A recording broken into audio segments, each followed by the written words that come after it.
Hello, it's Mr. Rio here. I'm at home today, and I noticed nobody came to join me for the 9:30 a.m. Zoom, which is mainly for C group students in sociology or students who may have been absent on Monday and Tuesday. All I'm really going to do is just briefly go over the assignments for the week and tell you what's up, and that's it. And I'll put this recording up so maybe some of you who may want to be here or whatever reason couldn't can catch this recording. Okay, as you can see, I'm home today, and but either way, I'm going to go ahead and share the screen here and keep this kind of short and sweet. Okay, so what's going on this week? First, a couple heads up on some things coming up. Um, Next week on the 19th, this will be C group, which is a Friday. We have a half day of school. So what they're going to do on that half day is all your classes are going to meet. They're all going to meet in the morning. So we'll have shorter classes. Our first block will just meet 7:45 to 8:25. And then your other classes, there's a schedule here. Okay, I put that up on the stream, which you should be reading every day. Also, the following Friday after that, which would be a little less than 2 weeks, there's going to be no school on that Friday. We have like a 3-day weekend. So that'll be coming up. But, we'll still have the work. We'll still have the assignments. Just because we're not in class doesn't mean we still don't have things that we're going to be doing that week. So, and of course, everything's posted by Monday morning. So if you're in C group, you should not be waiting until Wednesday or Thursday to start your week. Your week starts on Monday morning, end of story. That's the way everything's planned. When students tell me, well, I just got my assignment on Thursday and now it's due Friday or it's due Thursday, and they act like it's like they didn't have any time to do it. They had 4 days to do it, okay, and chose not to. So make sure that if you're C group, you're checking everything first thing Monday morning and you're spreading out your work throughout the week and hopefully get it done well in advance. Also, we had our first sociology test last week, which most students did and did well. You could use your notes. I don't know why some students didn't take it. And I even left it up all weekend and gave an extension to Monday because of the snow day. So instead of the usual 1 day, there were 4 days to take it. And I got students who did not take it.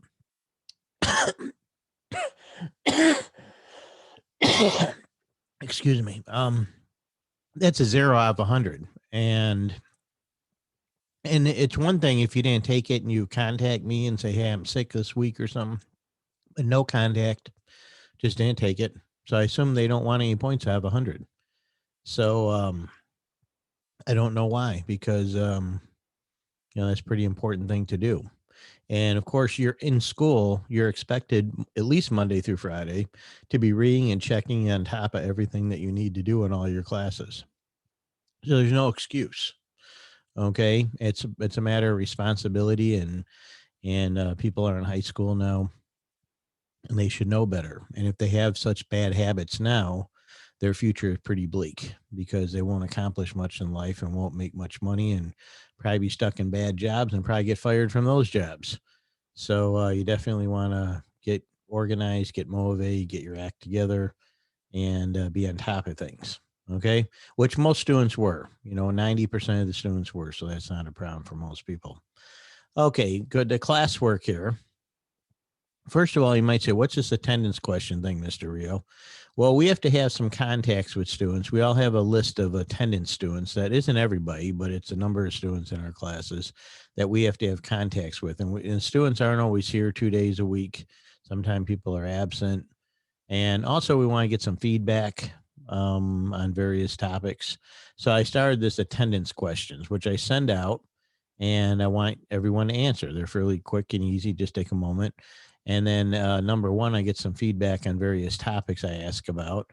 And number two, I can use that for those that I need to toward your state required attendance data, which is something we have to do. I'm not going to explain it right now, but I just have to have some contacts. And this is a good way to do that. Okay, we're up to week 4. What's going on in week 4? I did extend the due dates from last week for the test and for the videos part 2 into Monday. So you had extra whole weekend, including Monday, all day till midnight. So that was a lot of extra time. So there should be no excuse whatsoever for anybody to be behind or not have those in. Okay.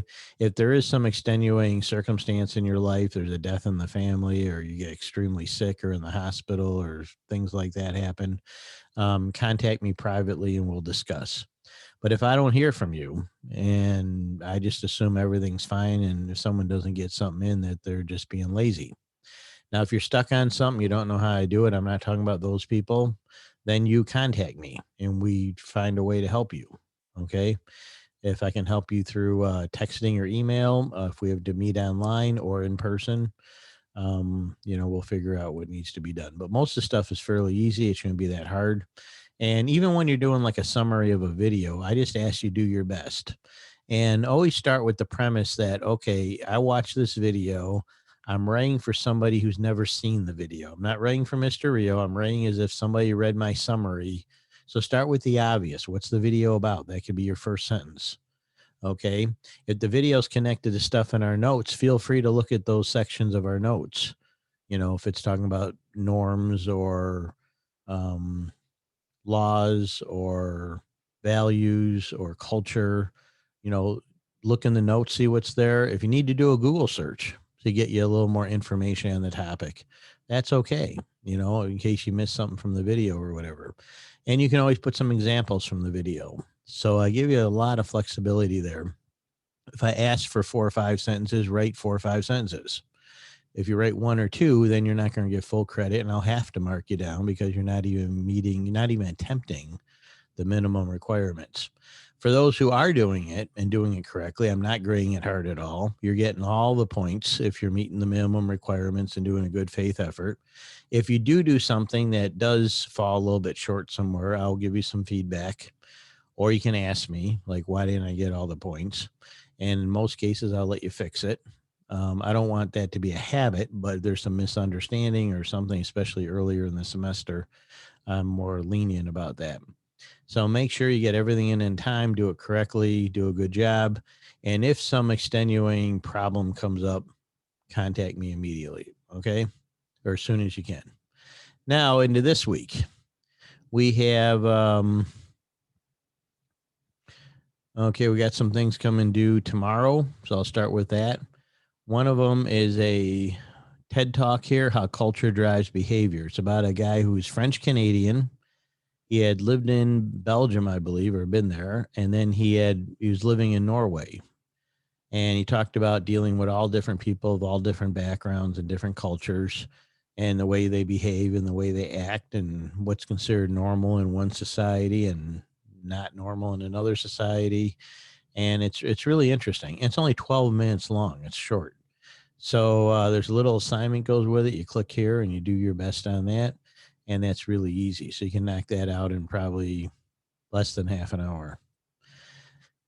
Then we have Reimagining America's Cultural Narrative. And this is another TED Talk here. Okay, I'll just open this here up for a second here. And Reimagining America's Narrative. And one thing is this, one of the reasons I share this, because we talk about culture and values and society and that. The U.S. is a very diverse, multicultural, multiracial country. So a lot of times when any one of us, whoever we are, we grow up, we have our perceptions based on where we live and our family and our economic background, and our ethnic background and our race and our religion and all that. And all that plays a big role in how we view things and how we think of things and that. But it's always interesting to hear what some other people have to say. How do they view things? How do they think about things? In this case here, it's about a guy who talks about his background, and he comes from a mixed background, ethnicity, and some of his perceptions and some of the ways he looks at things and some things he got excited about. And it's it's interesting, because if that is your type of background, you might relate to them. If it's not your background, then you get to hear a different perspective of somebody that might have a little different background or point of view. And that's an important thing, whether we're in the U.S. or traveling around the world or working around the world, just trying to understand different people and different cultures and different ways of looking at things. and realize that there isn't just one way to live or one way to look at things. Okay, so that's fairly easy. You watch it and do a little assignment with it, and that's due tomorrow too. Can knock both out easily today if they're not already done. Now, the big one this week is your notes. Okay, you got the chapter 2 notes. You got all the normal criteria. Now, I put a few videos here we've been watching in class that go with the notes to help you understand some of the concepts better. These are very short videos. This one's 1 minute. This one's 2 minutes. This one's 3 minutes. This one's 4 minutes. This one's a couple of minutes. So you can watch all 5 of those videos in less than half an hour. Okay. So I'm going to be showing some of them in class. So if you're in C group, I'll be showing some of them in class. But if you're not in C group, if you haven't seen them, if you weren't here on Monday and Tuesday, go through and watch those. Though there's not an assignment directly on that. The notes are the same thing. Important things to remember is I didn't put a sample one up this time, but the important thing to remember is you put your key. Okay, you're on title slides. Certain slides are going to be obviously title slides, not just the first one. There's several that come up throughout the notes. You just pick a title background, you put it in the middle, and you treat it as a title slide. It's either for a section or for the opening of the slides. And do a nice job, make it look good. Find an image for every slide, a photo or a graphic. Then when you get to most of the slides, they're going to have the title or term or concept up above, and then they're going to have the definition down below. Make sure they're separate. I get some students get lazy. They copy and pasted both together in the lower part. That is not full credit. That's like, I don't care, Mr. Rio. I don't want all the points. Take a lot of points away from me because I'm too lazy to separate the two. Okay, you have to have the key term and concept up above in the title part, and then your definition below. Now, also, after you do that, lay it out nice, make it look good. Make sure you put in a photo or graphic on every slide, and make sure when you get to the very end, go through all your key terms and concepts that are in the title, and just randomly go through and put them in different colors. Red, green, blue, orange, purple. Then you can rotate around back to red, green, blue, and just kind of randomly go through, because it's way more interesting when you scroll through your slides to have all the key terms be in different colors that make it stick out more and pay more attention to it than have them all just be in the dull default, whatever color of your theme is. And of course, you'll have a theme too. You pick a pre-made layout theme for your background. And for photos and graphics, some are real obvious what you need to look for, like a person or something. Some of them are just, looking up for something that might go with that. I'm not super picky. So, do your best, do a Google search of the key term or other things you might think of, and do a nice job. Some students have been doing amazing jobs, and they're getting all their points, and it looks fantastic and probably helps them study. And when it comes time to take the test, you can use the notes. And some students, I don't know what they're thinking. They're turning, they're missing slides, they're missing pictures. They got a lousy layout, and there's a huge amount of points involved, and they're losing over half of them. Okay, so if you don't want to lose a lot of what I call give me points, these are give me points. You should get all the points. It's easy to do. Now, some people are like, Mr. Rio, I'm going to sit down today, I'm going to knock out the entire project. And that's great. Other people are like, no, I want to break it up and do, a quarter of it on Tuesday, a quarter of it on Wednesday, a quarter of it on Thursday, and the rest on Friday. That's okay too. Now, some of you in C group might be thinking, Mr. Rio, we're going to be doing this in class. You'll have some time in class to do it. You might be able to get 10 or 15 or 20 slides done, depending how fast you work. But no, I'm not giving you time in the whole class. We only got 2 days. That's it. So I want to do some videos and some discussions and some other things. So we're going to do parts of some of the other assignments. Mostly we're going to do, I'm going to show some of these videos here. I don't know if I'll show all of them. And the one that's the last assignment I'm going to talk about here now is called Chapter 2 Videos Assignment. This one here, I'm going to try to get at least 1 or 2 of these done in class on Thursday and Friday. And when I'm doing it, you can do the assignment too. So these are videos that go directly with the stuff in the Chapter 2 notes. Okay, some of them are those crash course videos that we used before. Okay, so I'll be doing what I can on this in class, so we might get part of it done in class, but we probably won't get all of it done. So if we don't, you still got to finish the assignment. And of course, the due dates are Friday. This is Friday. This is tomorrow. That's tomorrow. So where should you be now? Well, if you're in the C group, you should have been working on these slides already. And if you haven't, start today and knock out maybe half of them would be great. Maybe all of it. It's not that hard.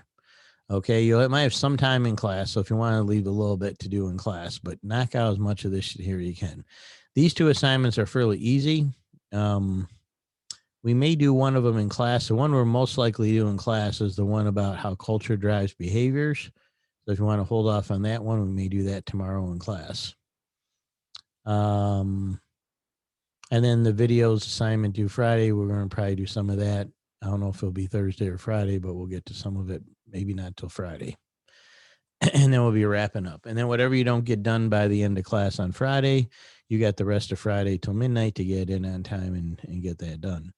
Now, if something ever comes up on a Friday and you're like, I was meaning to get it done, but my family decided they want to go out of town and take me with them, and I can't get it done on Friday. There's a huge difference between students that do nothing but turn in stuff late, if at all, and students who contact me and say, Mr. Rio, I was going to do this today, but my family, wants me to go out of town with them and I can't get in until tomorrow. If you give me a heads up like that, once in a while when something like that comes up, no problem. I'll say, yep, go enjoy your trip with your family. You can turn it on Saturday or something like that. So make sure you contact me if anything like that comes up. And the more you stay up on things, the better you're going to do, the happier you're going to be, the better grade you're going to get. And you still have plenty of time to have fun and do all the other things you like to do in life. This isn't very time consuming at all. We're only doing about maybe 60, 70% of what we normally do in a semester. So you're getting off pretty easy. Plus you can use your notes on the test. So, so that's pretty much it for today. So I just want to make sure everybody's aware of that. C group people should be well into their work by now. Ideally you'd have half your slides done by now. Maybe, at least one of the other assignments done too. And I will see the C group tomorrow in class. So everyone have a great day and stay warm. Take care. Bye.